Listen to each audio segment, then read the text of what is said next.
The Tuesday, December 11th, 2018 regular town board meeting of the Orangetown Town Board. If the clerk could please call the roll. Councilman Dennis Troy, Present. Councilman Tom Divany, Councilman Paul Valentine, Present. Councilman Jerry Vitari, Here. Supervisor Chris Day. Here. Please rise to the Pledge of Allegiance. Esther Baylor.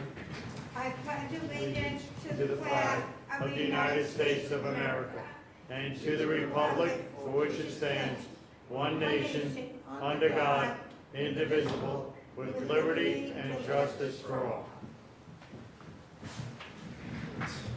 Thank you very much. So we've got a relatively light business agenda tonight. We do have a presentation that'll be coming up, a couple of brief announcements. So first, we're continuing to have Toyland, which is the Orangetown Historical Museum and Archives holiday show on Sundays in December. We got two left, this Sunday and the following one, the 23rd, from 1 p.m. to 4 p.m. That's in the Salyer House on Blue Hill Road. It's free admission. There's toys to look at, and Santa will be there for the kids and for adults who want to see Santa too. Why not? Then also, we are now considering new applicants for our committees and boards in the town of Orangetown. Every year we do this. We reappoint people who are on the board, who want to stay, who've done a good job, and we also seek public application for new folks who want to be members of our board and of our boards and of our committees. Committees are one-year terms. Boards are range in term, but more than 1 year. If you're interested, you can check them out on the website, and you can email cover letters and resumes to kallen@orangetown.com. Okay, so before we start with public comment, we're going to have a presentation from Sunrise Day Camp.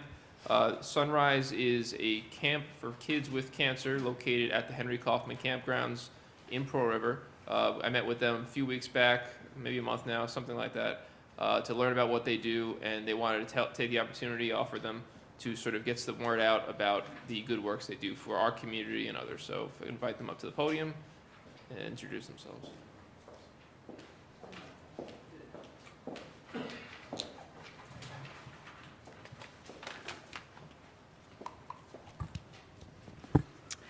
Mr. Day, board members, hello, my name is Michelle Warsoff, and I am the Regional Director for the fundraising arm of Sunrise Day Camp in Pearl River. And I also grew up here in Orangeburg and went to Tappan Zee High School, so I'm a graduate. Thank you, Chris Day, for inviting me to speak at the meeting tonight. I'm here with Jeremy Levin, who's our Camp Director at Sunrise Day Camp in Pearl River. I'm sure many of you know about the Henry Kaufman Campgrounds that's located in Sickletown Road in Orangetown, and that there are 4 camps located on that property, at least on that property. But did you know that one of these camps, Sunrise Day Camp in Pearl River, opened 6 years ago and provides a 7.5-week full-day summer program for children with cancer and their siblings, offered free of charge. So now I'm lucky to be part of this awesome organization located in the hometown where I grew up. So let me tell you a little bit about Sunrise. The mission of Sunrise Association is to bring back the joys of childhood to children with cancer and their siblings. This is done through 8 camps worldwide, year-round activities, and hospital programs, which we're affiliated with 38 hospitals, and all offered free of charge to the families. While there are a number of awesome overnight programs for children with cancer, Sunrise is the only full summer day camp in the world. Now, let me tell you a little bit how Sunrise Day Camp is connected with the town of Orangetown. Did you know that Sunrise Day Camp in Pearl River employs staff from both Orangetown, Orangeburg, and Pearl River, as well as other local areas? In 2013, we had approximately 105 campers enrolled and 49 staff and volunteers. This past summer, we had over 300 campers enrolled and employed approximately 111 staff and volunteers. While most people look to grow a business, it is the heartbreaking circumstances that grows this business. However, Sunrise Day Camp in Pearl River gives children the chance, with cancer, the chance to do what most healthy kids do at camp, from swimming to boating to sports. And it's a welcome escape for these children whose days often include grueling and frightening treatments, rounds of medication, and doctor's visits. So I'm here today to make sure that everyone here who loves Orangetown knows that this fabulous organization exists in your neighborhood, and to discuss ways that we can all get involved together as a community. So this past fall, October 14th, we had, on the grounds of Henry Kaufman, we had our annual fundraising walk and a fall festival. We had over 650 people and raised $212,000. So while we had a number of corporate sponsors, wouldn't it be great if local companies and organizations could also partner with us to make this event even more successful? So it's interesting to note that when I walked the beat of Pearl River on Central Avenue, and when I walked through Orangeburg to hang up posters for the walk, I spoke to the community, and most people did not know we existed in Pearl River. But they were more than willing to help. This is where we need to make a change and spread the word about us. This past August, we were fortunate to have News 12 reporters and cameramen come spend the day at Sunrise Day Camp in Pearl River. They did a wonderful segment, and that I would like to share with you. Okay.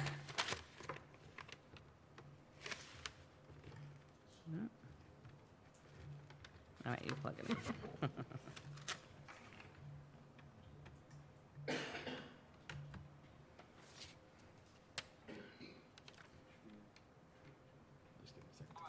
Oh. I forgot about that.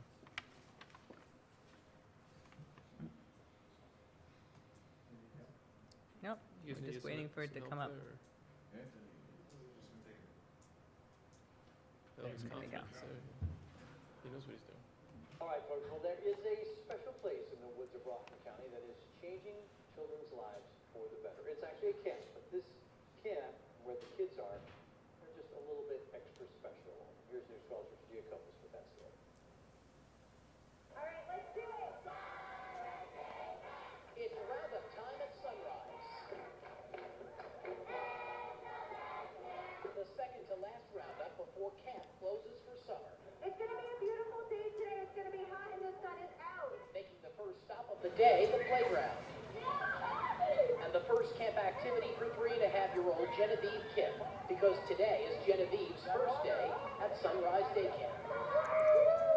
After spending most of last summer in a hospital bed being treated for an aggressive form of leukemia, now she's traded those dark days for the sunshine of Sunrise, the only nonprofit full-day summer camp for children with cancer and their siblings. It's still their first day of camp, but we want to make sure that's a really great experience for them.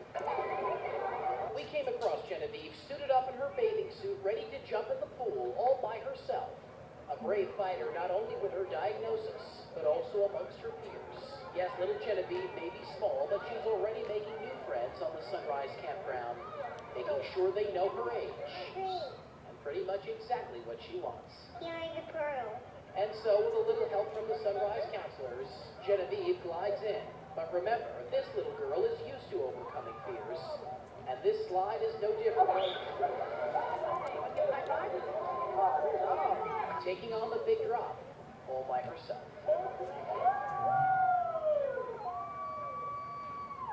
Another show of strength for a little girl who continues to defy the odds. In Pearl River, Richard Giacobis, News 12.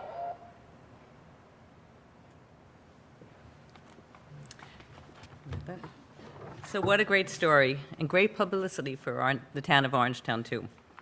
So I believe we can create a great partnership with Sunrise Day Camp in Pearl River and the town of Orangetown. Growing up here, I know how much this town loves to give back to the community, and I want to spread the awareness that we are here. So here's how you can help. I'm asking you to help and leverage your connections and make some introductions to local schools and organizations in the area that we may be able to help us, raise funds, get volunteers and staff for our camp, as well as volunteers from corporations to help us with our fundraising efforts. This past summer, we had Active International who came and sponsored a carnival, and we were fortunate to have a number of their employees come and work at the carnival for our kids. In addition, we are pleased to be selected for the third year in a row as one of the charities for the Rockland Music Festival in June. In addition, we could use your help and your assistance in connecting us to some local places to provide indoor space for our rainy days at camp.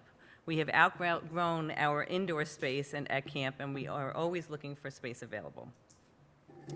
I would also like to invite the board, along with Chris Day, to come and join us for a personal tour of Sunrise Day Camp one morning while we are in session this summer. Then you can really see firsthand the magic of Sunrise.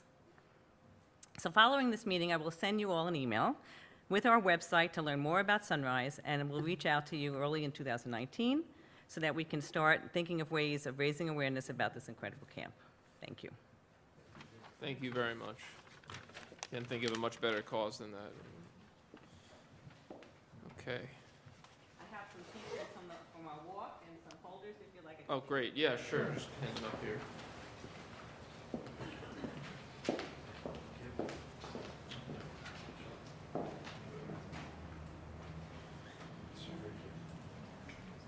Thank you.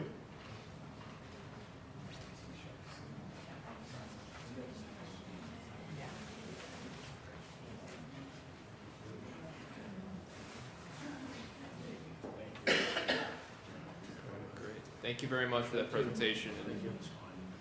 Definitely informative. Okay, so I'm going to entertain a motion to open public comment. Councilman Valentine, second from Councilman Batari. All in favor? Aye. All right, so the first sign-in we have is Andrew Wiley. So for public comment, as he's walking up, those of you who haven't been here, you have 3 minutes. You don't have to stop your sentence at 3 minutes, but try to just close up that sentence. We don't reply directly during the public comment. We wait till the end of the session. So if you haven't been here, new rules, I get it. We'll be just moving forward now. So whenever you're ready, Andrew, please go ahead. Okay, thank you. So I'm here on a number of matters. One, I just wanted to let the town board be aware that for now quite some time, the town has been violating freedom of information by charging inappropriately for the time it takes to gather documentation. This has been now corrected, so going forward, it should not hopefully be an issue again. The whole idea of FOIL is to create an opportunity where you can shine light and hold the government accountable. In that matter, I've foiled documentation for the building department, specifically with what I brought to your attention regarding the property located at 495 Orangeburg Road. To this day, my knowledge there still has not been any violation issued. I have not seen the work performed.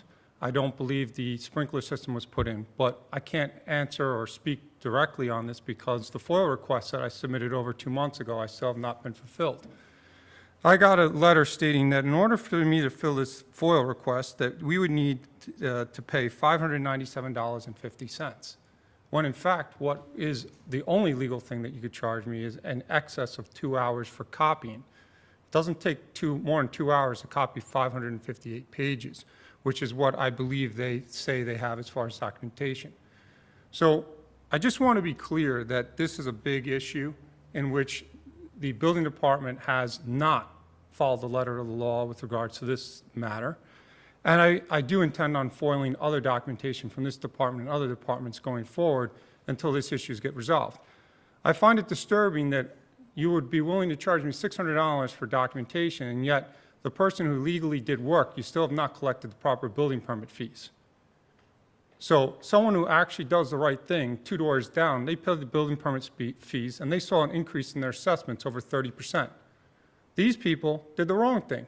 Didn't file for a permit, did work without permits, did not have the inspections until recently, and they only saw a 12 or 18% increase in their assessment. Sounds pretty irregular to me. Now, the other issue I'm here to speak on is the pay increase for Jane Slavin. I think it's highly inappropriate and before the end of the year, during the holiday time, to entertain an increase of I know the income originally was a $155, and now it's $179 projected. Now, Mr. Valentine informed me that she collects an increase similar to what the union does. I find that highly irregular. So if she ends up getting an increase based upon negotiated contracts in the union, she should not be due an additional, according to his calculations, an additional $15,000 for a job. Now, I remind you, when we had the other building inspector, the other building inspector was an engineer. So now we actually have to pay for an engineer, or an additional engineer, or to send documents out to be engineered. And this was a requirement that was waived, and I believe for good intention, to hire Mrs. Slavin for that position. Thus far, I'm not impressed with my own personal experience of the building department. Thank you. Thank you, Andrew. Next, we have Mr. Phil Fink of Orangeburg regarding overnight parking.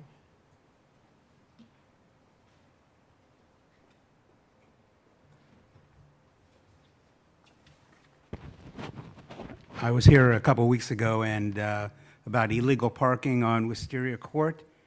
The board at that time said they would have the police department go out and give tickets. I believe in the last 2 weeks that's happened maybe 3 or 4 times. One person has moved his car off the street. There are still parking across the street from me at 10 Wisteria Court. There's 2 commercial vans that park there. They've been given tickets. They haven't not been moved. One has been there from about 6 months. It's a North Carolina plate. I have the plate number if you want it. But I think it's time for these vans to be taken off the street. It's a nuisance to me getting out of my driveway. It doesn't make the block look nice. I've lived there for 40 years. I've never had this problem, and I like to have it resolved by getting these vans off the street. And the police department has gone out 3 or 4 times. They are, I don't know if they've paid the tickets.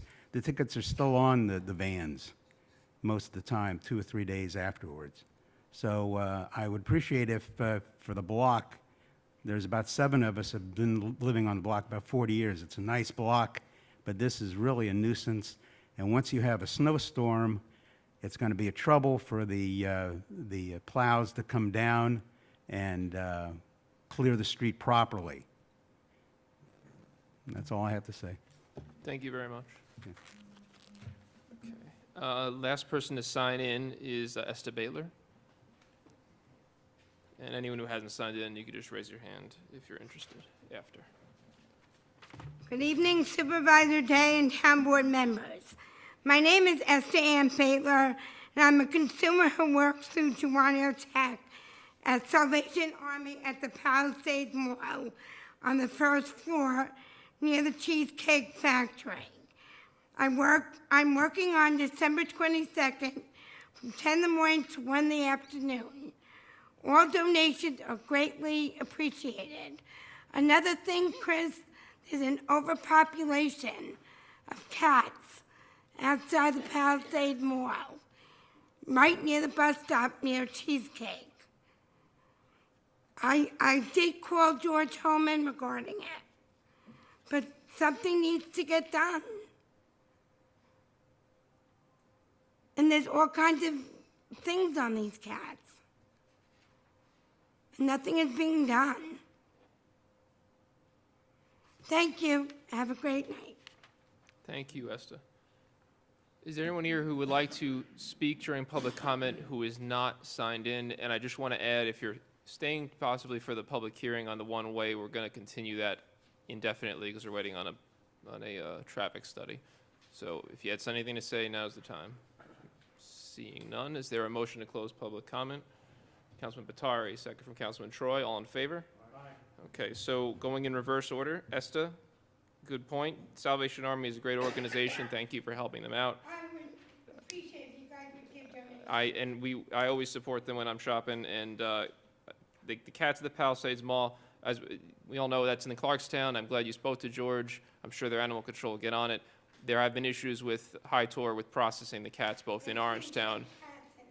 They're taking, just to be clear to the issue Esther's bringing up, High Tour was not taking public turn-in of animals. They have an alternate carrier, but they're still taking our animal control officer dropping off cats. It's an important distinction. They're fulfilling that right now while they're cleaning up their facility. But yeah, it's an issue we've found in other places too that we're addressing in dealing with those cats. Please make sure your board comes on December 22nd. I will do my best. I can't promise that the holidays coming around that everyone will still be doing shopping, but I'm sure I'll forget to buy something and have to go then. Mr. Fink, as you said, we're out issuing tickets, or our police are. They're going to continue to ticket anyone who's overnight. There is a process for, you can't just tow the vehicle right away if they don't pay, so there has to be non-payment in a certain period of time. I can get you the details on that. But when a storm does hit, if and when, if there's a declaration of snow emergency routes and they're on a route like that, then they can just be summarily towed if they're sitting there because they're obstructing our plows. So the overnight parking rule is designed to sort of warn people, essentially with a $10 ticket, it's not very expensive, to not be on the roads in advance of things like that. But we appreciate you letting us know that they're still there. The PD will keep enforcing on that issue as they are right now, so thank you. I have to get that information too. I don't know off the top of my head. You might know actually, Jerry, yeah. What happens is, Jerry's a retired you police can- officer, so. you can call up and you can request, so there should be a list at the PD. If someone calls up and requests to leave their car on the street, usually, normally, request is granted with the exception of a snowstorm, a pending snowstorm. But, you know, maybe we can just, the captain's in the back? Yeah. We just Do you have find- any information or? They'd have to be on the list. He's saying. Yeah, this is just not, they're getting ticketed. How long does it take after the tickets are happening to get rid of the vehicles? What he's asking? Well, yeah, They have to go to court. and the commercial vehicle shouldn't be on the Do you have street any over there. information on those tickets in the street? If not, we can get it to him later. I know there's been numerous tickets given out in that area and the surrounding streets. As far as towing it just for the overnight parking, we don't necessarily tow unless it's like a snow emergency. Okay, so unless it's like derelict on the street, it's not Right. usually. Maybe if we could just get it and just see, because people may be calling for overnight permission. Right, but Yeah. there has been a lot given in those Right. neighborhoods, so there may be a car or two that gets. And maybe we can look at the, because he said one of the places was a North Carolina commercial Right. plate. I don't believe they should be parked on the street either. Right. So maybe if after we're done responding, if you're gonna stay for a few more minutes at the two, you want to just give him a little more information in the back. That's Captain Butterworth from our police department. And that way you can, yeah, it would just out the back of the, behind the meeting room. Mr. Wiley, regarding your claims for the charges for FOIL, you know, we fulfilled FOIL and as interpreted based on our legal counsel. You requested hundreds of pages of emails which had to be redacted. On the New York State allows you to, when it takes an agency more than 2 hours to prepare, extract, or generate electronic data, the agency could charge for the employee's time.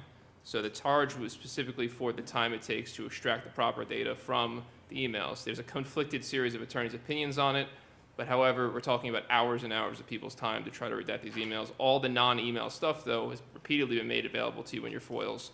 So we will continue to make all your FOIL requests available and follow the law, but we also have to make sure that when someone's putting a whole bunch of FOILs and taking away an entire employee's time for a day, that the work of the government can get done, and they're not being done, FOILs aren't being done as a method of sort of just occupying time. So that's what this balance is under New York State law, and we're gonna get to that. Chris, I'd Jane? like to add that we did respond to his FOIL request on the 23rd to ask for further information. However, he didn't respond to our request until November 19th. Okay, so So there's exactly. a month in there with- We're meeting the timelines. If there's a conflicted interpretation, it's being resolved, but we're following everything under New York State law because we are open and transparent about everything, and no matter how many times you FOIL the records on this property, we will continue to get the information to you. And to be clear, have they filed a building permit and have it had it issued on that property? Yes, building permits have been issued. Okay, so building permit's been issued and everything's been paid and they're under a building permit right now. The information that was put out about them not having paid their building permit, not having a valid permit, is incorrect factually. It was dealt with months ago. So they are now able to then construct within a period of 2 years' time, under the open building permit, the things that they need to construct along with that. So it's been dealt with to that end. All right, anything else for the folks that spoke, gentlemen? Okay, great, thank you. All right, so we're moving on, and we're going to go ahead to the scheduled public hearing, which is, again, going to be just indefinitely continued. We're doing a traffic study on it. It's just a high-impact area with the train tracks right there. We just had a car get hit by a train. We want to make sure that any changes we do don't cause any more issues, so we're going to do a real study on it. Is there a motion to open the public hearing? 8:15. We still have 20 minutes, so okay. Don't do that yet. We'll skip ahead. It says 8:15. Oh, is it 8 or 8:15? It says both. It says 8:15 in the body of it, and it says 8. It probably was 8, though, I think, right? It was the only one on the agenda. Amanda, could you double check that so we can see if we get done with this agenda before 8:15, we can start it? Yeah, just because this is like 4 things on the agenda today. So. All right, moving forward, we can't open a public hearing until the time is publicly announced at. So we're going to go to item 3 on the agenda, which is the adopting the schedule for the town board meeting, for the town board meetings. If you look through again, we're going to be having combo workshop and regular town board meetings going forward so that we can make sure that we're not holding up things and voting in a workshop meeting. It says new courtroom, but I guess it would really be the old courtroom locations if we can. Oh, that's the new courtroom for the reorg meeting. The rest are going to be in this spot. And I think, Rob, you pointed out something about the spacing of things in the fall, right? With first October 1st, 15th, October and then the 15th, and then not 12th. again until the 12th. My suggestion would have been make that 15th, the Is there a 22nd, unless holiday there's a holiday in there on the first that week I'm of not aware November? of. Let's see. I don't want to do this and then have to edit it halfway through the year. It's just It'd be something I November noticed when I was 5th. looking at That's it this election day afternoon. is November 5th, which is why you have the 12th and 19th, and then you fall into Thanksgiving. Right, but if you made that 15th the 22nd, 10/15, the 22nd, as unless opposed that's some to, type of holiday, I don't know. so that's, the 22nd is, I think, actually Yom Kippur. Okay, so that might be, Yeah, I The think it was, reason why I it was think, off. because Okay. I went through this with Roseanne, I think we're kind of sandwiched in terms of, okay. It's Different just things. that Yeah. that's a 4-week gap. I wanted to so- make sure, but Okay. yeah. We've survived larger gaps, I think, we can make it, but yeah. All right, is everyone else good with this, the dates, no birthdays or anniversaries? Yeah. Okay. You're good. Is there a motion to adopt the calendar for 2019? Councilman Batari, second from Councilman Valentine, all in favor? Aye. Great.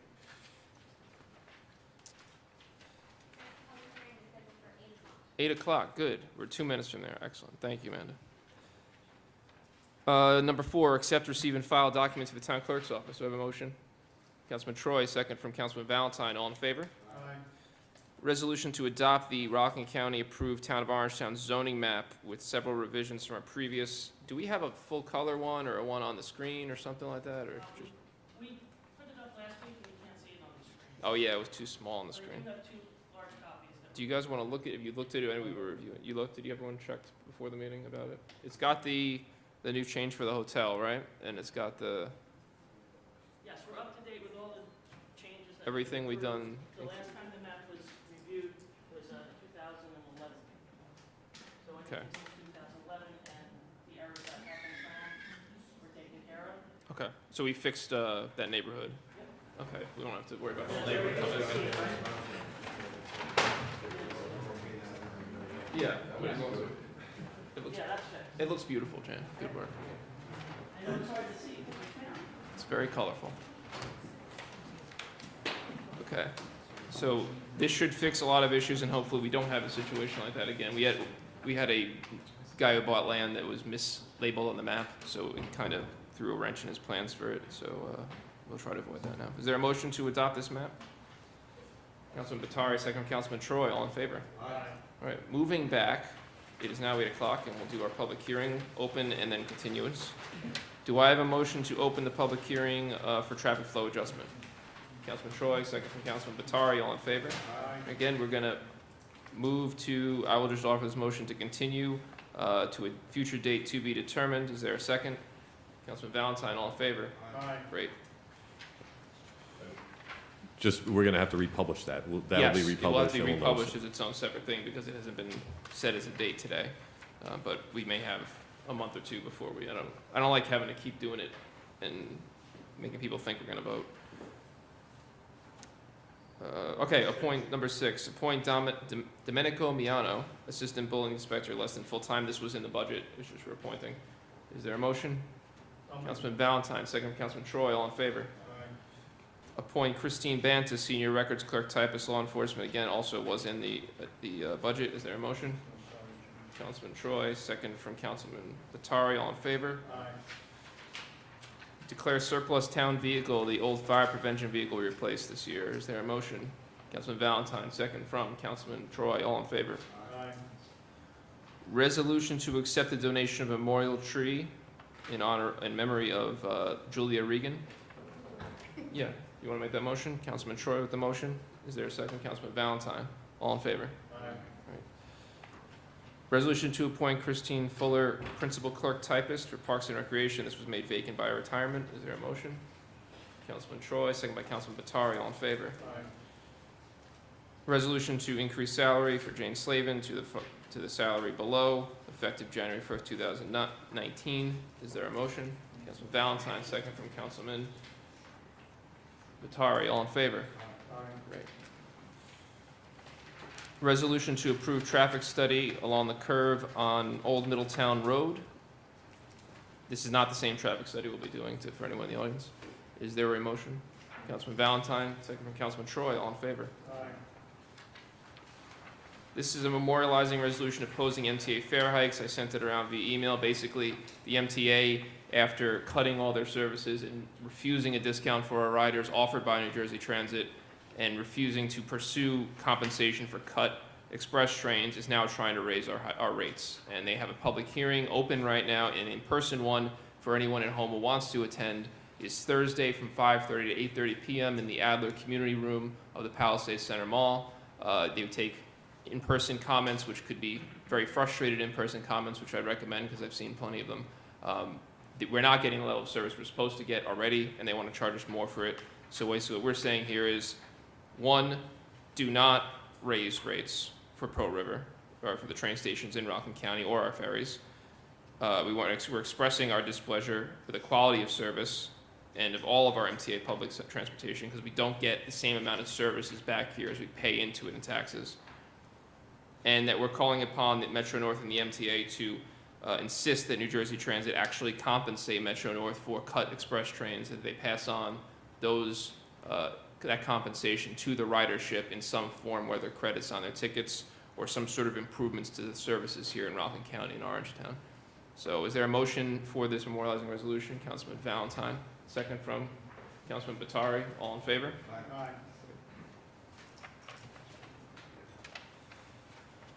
Resolution to approve a lease agreement for Ovesk. This goes backwards and then forwards because it was allowed to expire. This is the volunteer firefighter housing at the entrance to Rockland Psychiatric Center. Is there a motion? Councilman Troy, second Councilman Batari. All in favor? That's subject to a permissive referendum. Yes, it is subject to. So we'll do we have need to to make do a a roll notice. call technically? No, but we'll have to do a notice. I'll discuss that with. Okay, yeah, this is the first one for Representative. Rosanna, I think so. Make sure we get that. Resolution to authorize architectural engineering construction services. This is to issue the RFP for design and engineering, like we did for the community center for the town hall design. Is there a motion on this? Councilman Valentine, second from Councilman Troy. All in favor? Next, we have some budget adjustments. This is to make sure that our 2018 budget's actuals true up with the with the projected budget. Just take a quick look. It's nothing changed from last time. Just on that. I'm sorry, is there one? All these are between the risk and the workers' comp in each of the funds. So we're increasing the risk a little bit and decreasing workers' comp with no net impact. Okay, it's a net zero. It's just shuffling money around to where it actually was spent as opposed to where we thought it would be spent, essentially. Got it. And this is all, because he's not mic'd, it's all insurance. Shuffling money around. That's going to come back to bite me, I think.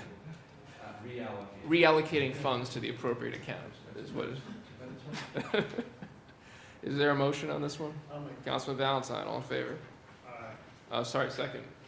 Councilman Troy, all in favor? You need a second. All right, Jeff, go ahead.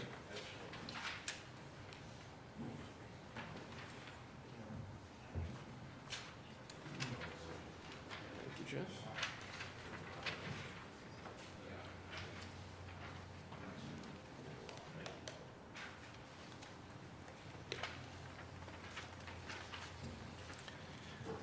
Okay, tonight's audit consists of 4 warrants for a total of $1.4 million.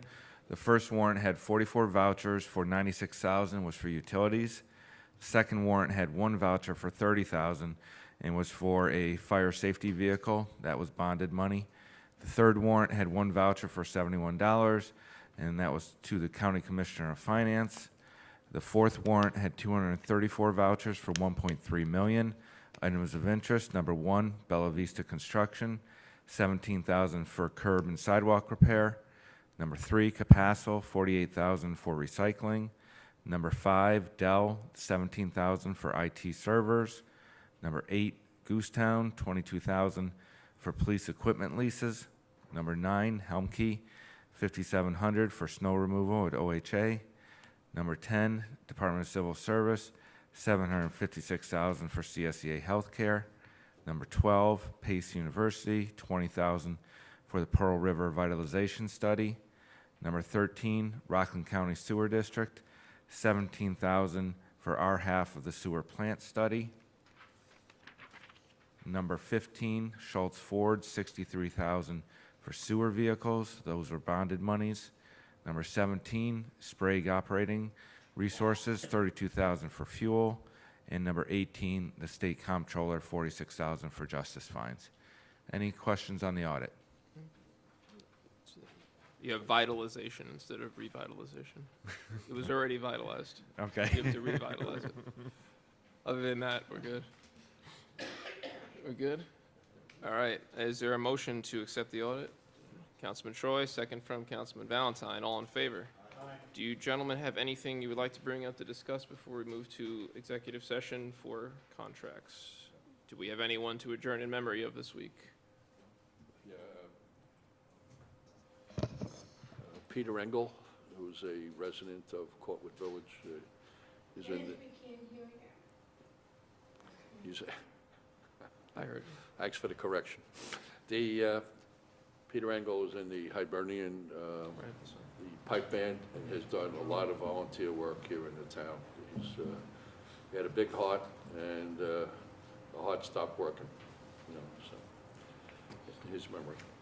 All right. So then I'll offer a motion to move to executive session to discuss matters of contracts and then immediately adjourn in memory of Peter Engel. Is there a second? Councilman Batari, all in favor? Aye. Great. Thank you all very much for coming.